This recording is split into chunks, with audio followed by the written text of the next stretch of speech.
Okay, so we label these for you: outside air, heating and cooling, humidity. So this is the ERV, or outside air. I'd like to call this fresh air, but there's a reason why it's not fresh. This is your thermostat, heating and cooling. I'll get around to that in a moment. And then you have humidity up here. Most important thing to remember with a humidistat is it does not dehumidify, it only humidifies. So we strongly suggest you leave this set at about 20%. And in the winter time, if it drops below 20%, then it's going to kick in and it's going to start to humidify you. Your floors are engineered flooring, so basically it's not going to shrink any flooring or anything if it goes below. 20% is pretty much an optimal setting for the humidity. But remember, this doesn't dehumidify it. There's nothing to do with heating or cooling.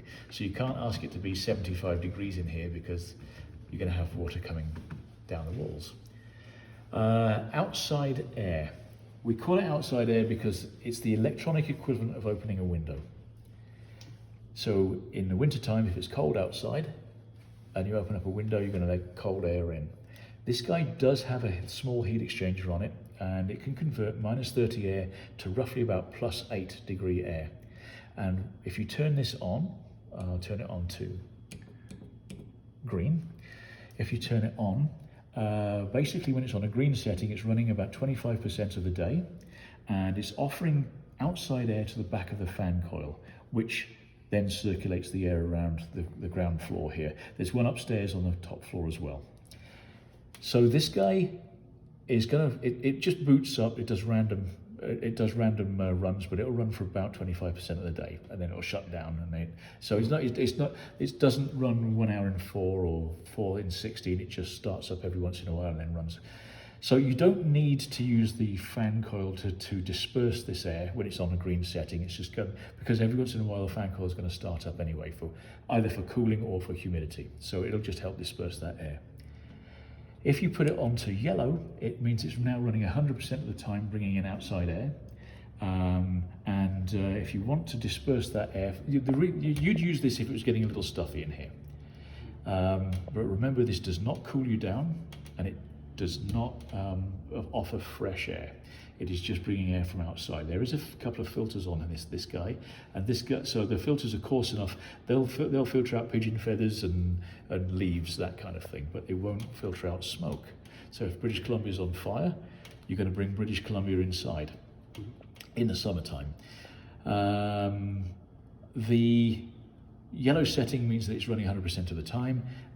So if you do that, you want to hit the fan button here. If you notice right up here, there's a set of bars. If I go, so first speed, second speed, third speed. If I put it on speed 2, for example, that helps disperse this air. So the fan coil is now started up, and it's dispersing air that's being brought inside. So this is now running 100% of the time. It does not time out. It will just run 100% of the time, and then it's on a low fan speed setting. If we put it on red, it means that we're trying to get rid of last night's smell of curry, or a fish dish, or whatever it is. And now we just heard it speed up here. Speed the fan up here to its third setting, and now we're running at maximum setting. It's replacing the air in here as fast as it possibly can. So with these guys, as I say, these don't time out. I would leave it on green, and I would also, when your crew come in to manage the place and they're flipping the place, get them to reset that back to green, and make sure that fan's turned off, because you're just going to burn energy otherwise.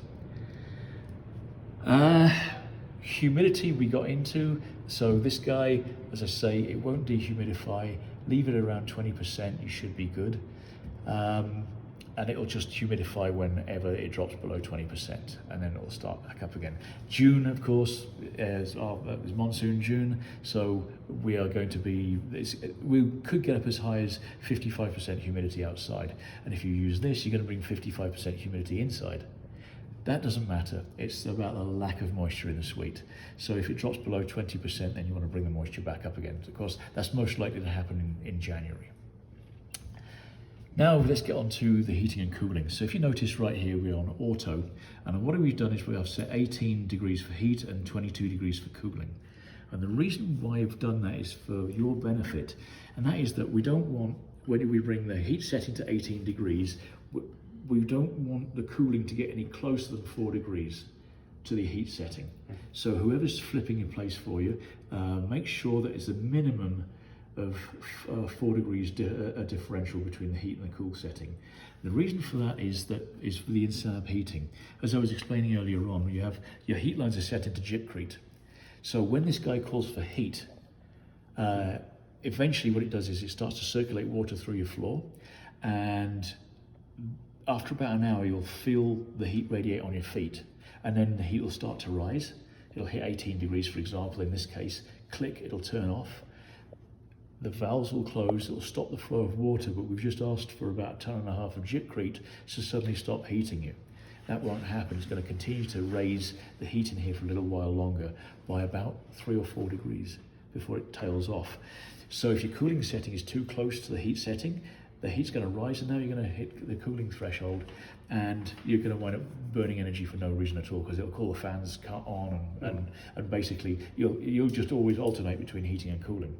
Whereas if you are able to change your cooling setting to be a little further away than 4 degrees, and then you have a sliding scale, I'll show you how to do that. Basically, if we hit, so right now it's on auto, so it's going to heat when necessary, it's going to cool when necessary, and you'll always live between 18 and 22 degrees in here. If I hit mode once, it's going to take you over to what we call occupied 1 status. That occupied 1 status is kind of like your homework, if you read your manual here, because you want to set your 7-day program to be about the same temperature every day. Say imagine 18 degrees for your heat, and say 25, 26 degrees on the cooling. If someone comes along and they start playing around with buttons and they stray onto your 7-day program, it's not going to call for it to be 30 degrees in here overnight. So it'll always be 18 degrees. So try and set your 7-day program to be the same throughout. And then with the next mode button, means that it's off, so there's no heat, there's no cooling. It's just telling you what the temperature is in here, so nothing's active. One more press, we get 18 degrees. I'm going to take that up to say 20 degrees for heat.